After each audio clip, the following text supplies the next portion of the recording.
各位老友記，今日 Andy 帶大家逃出石屎森林，嚟到呢一個世外桃源嚇。大家見到咁靚嘅一個湖景，咁靚嘅一個別墅區，係咪以為遠郊大盤荒山野嶺咧？實質唔係嘅喎，呢個位5分鐘嘅車程就已經可以入到中山嘅東區㗎啦。嗱，中山嘅東區咧就係講緊成個中山嘅行政啦、金融嘅服務區域嘅集中點嚇。咁包括咧醫療啦，甚至教育資源咧，亦都係屬於最 top 嘅一個位置嚟嘅。咁如果我哋香港過嚟嘅朋友咧，交通上都係非常之簡單嘅。咁我哋可以喺屋企嘅樓下啦，坐翻永東嘅巴士，然之後咧去到咧東區城景上風站呢個站點，落咗車之後攞自己部手機出嚟 call 翻滴滴咧，咁嚟到呢個位置咧都係講緊咧13到15蚊嘅一個車費嘅啫。咁所以大家諗一諗呢一度嘅交通距離咧非常之近嘅。至於咧有揸車嘅朋友咧就更加方便㗎啦，由港珠澳大橋又好，或者深圳灣口岸出發起計都好咧，咁其實揸車嚟到依家呢個位置咧，都係講緊咧50分鐘到55分鐘嘅一個車程嘅啫。有好多香港或者外國回流嘅華僑朋友仔咧，都希望翻到嚟中山之後咧，退休生活咧可以揾到有山有水，有一個天然氧吧嘅一個地方。咁最重要又要近配套。咁相信咧秀麗湖呢個咧，其實都係值得大家去留意一個位，因為咧秀麗湖嚟講咧，佢個森林覆蓋率咧已經去到75%，而且呢一度亦都係一個傳統嘅別墅豪宅區嘅一個位置。咁包括嘅發展商咧，包括碧桂園啦、雅居樂啦，其實呢啲大型嘅發展商其實本身一早喺度進住咗㗎啦。咁而今日要介紹俾大家嘅話，其實亦都係一個實力嘅發展商，由我哋香港黃埔集團長實去打造嘅傑作龍柏。龍柏呢個樓盤啦，大家亦都喺航拍畫面嗰度見到㗎啦。呢度亦都依家有唔少喺度做緊裝修嘅。原因呢，因為呢個樓盤喺幾年前已經開始賣㗎啦。實質嚟講咧，成個樓盤303套貨，咁依家可以賣嘅話，亦都係最後8間嘅一手貨尾可以做一個選擇。咁面積方面咧，就集中都係190平方嘅建築面積嚇，但係咧成間屋嘅可用面積咧已經去到380到400平方，亦都係講緊咧4000到5000尺嘅一套別墅單位啦。咁依家個別墅究竟做成點樣咧？我哋即刻去了解一下。賣個廣告先。我哋嘅 YouTube 主頁上面咧有條 link 嘅，大家可以 click 翻入去，入邊咧會定期更新翻唔同嘅路線嘅一個睇樓團嘅，有興趣嘅朋友記得留意翻啦。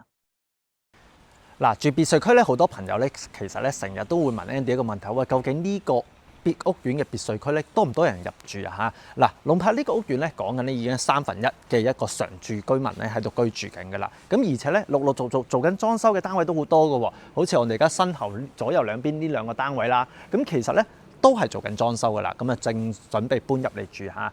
咁190平方嚟講啦，咁其實咧佢有個前花園、後花園嘅設計，大家會見到嘅左右兩邊都係屬於前花園嘅部分。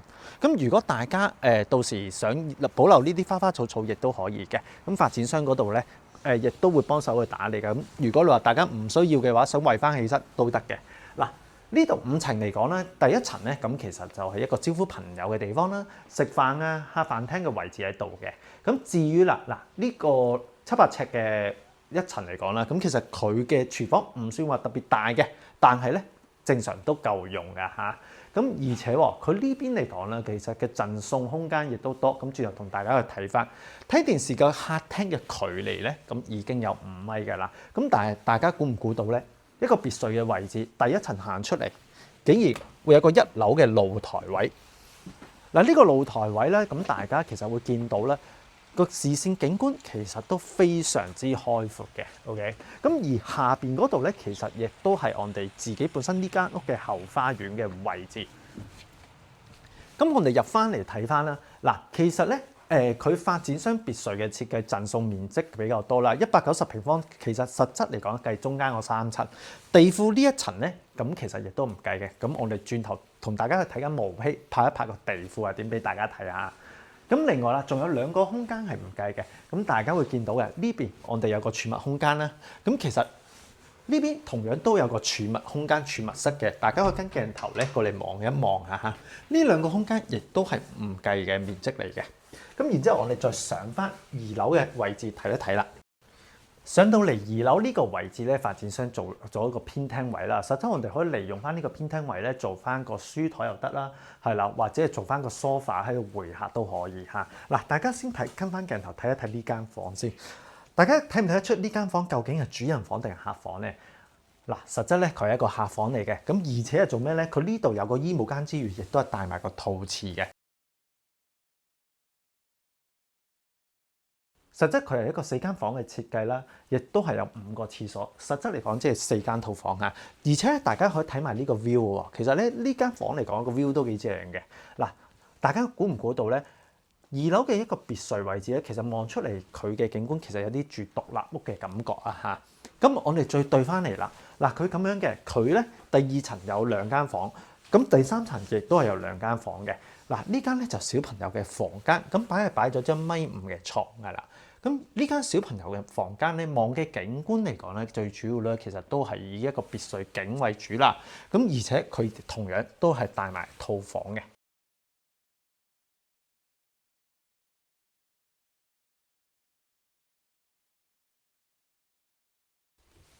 嗱，上到嚟3樓啦，咁本身都係2間房嘅一個位置設計嚇，咁但係同樣啦，發展商將佢改做一間主人房角，咁而且單本身呢間房嘅空間啦，咁呢個位置已經有一排嘅衣帽間喺度噶啦，咁最估唔到一樣嘢咧，嗱，大家出翻嚟咧呢度。同樣有個工作享受嘅露台啊！呢個露台咧，實質嚟講望出嘅景觀都係1樓嘅。咁依家賣緊毛坯嘅單位選擇嚟講啦，咁其實有啲單位咧望出嚟個景觀一樣咁開揚嘅。咁如果大家想知道，究竟龍柏呢度8套最後嘅別墅入邊有啲咩位置選擇咧？咁其實可以 WhatsApp 翻我哋嚇。嗱，咁大家同樣啦會見到呢度本身將一間房嘅位置改咗做咧呢一個健身室。嗱，咁平時做完健身之後咧，大家亦都可以喺呢一個浴室嗰度咧做一個浸浴嚇。大家見到個空間其實都係非常之大嘅。咁浴室嘅對面啦，同樣亦都係做多個衣帽間喺呢一個位置嘅。咁龍柏咧，其實佢嘅樓底本身都比較高嘅，所以佢啲樓梯嘅設計咧都係以45度角為主嘅。咁我哋睇埋咧，佢上面第1層又係全陣送嘅部分，呢一個露台嘅位置啦。嗱，上到嚟咧天台呢個位置啦，大家可以見到嘅，其實咧呢度又劃分咗唔同嘅功能區嚇。咁呢一度嘅話，我哋平時可以同啲朋友啊喺度飲下紅酒啊嗰樣嘢，望住一個咁靚嘅山景。夜晚嘅時間咧，呢度有唔少嘅星星可以睇到嘅。因為咧五桂山本身咧係一個咧中山嘅一個龍脈啦，咁變相其實佢呢度嘅光污染嘅程度亦都係比較低嘅。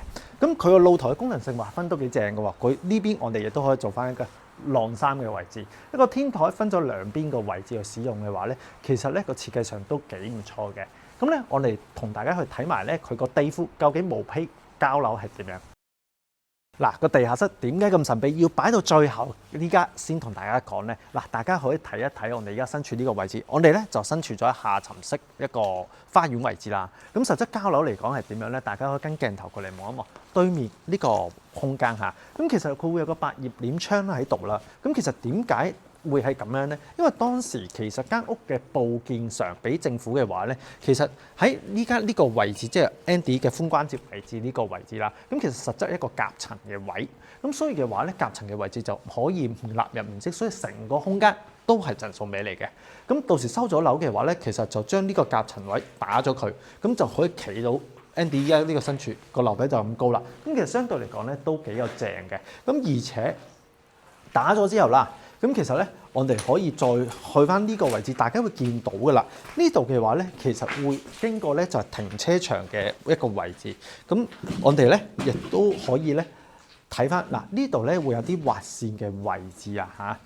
嗱，呢兩個車位嘅劃線位咧，咁其實咧都係發展商贈送埋嘅。咁其實都係喺呢間屋嘅樓下，可以直接泊完車之後咧，我哋咧將來經翻呢一道門係啦。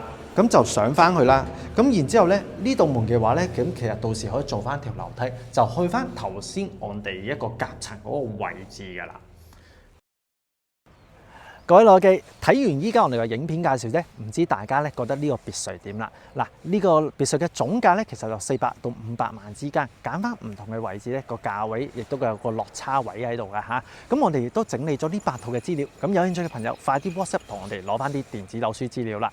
另外啦，咁呢一度嘅話咧，如果大家想實現翻自己嘅別墅夢嘅話咧，其實都唔一定要 full pay 嘅，因為我哋講緊70萬嘅首期就已經咧可以上會做按揭，而且買係買咩咧？買附近嘅一個環境配套啊，呢個先係好難得嘅嘢。咁如果大家真係有興趣嘅話咧，其實除咗咧同我哋攞翻啲資料之外咧，亦都可以參加翻我哋嘅一個睇樓團，預約翻我哋嘅專車過嚟接送大家去睇樓嘅。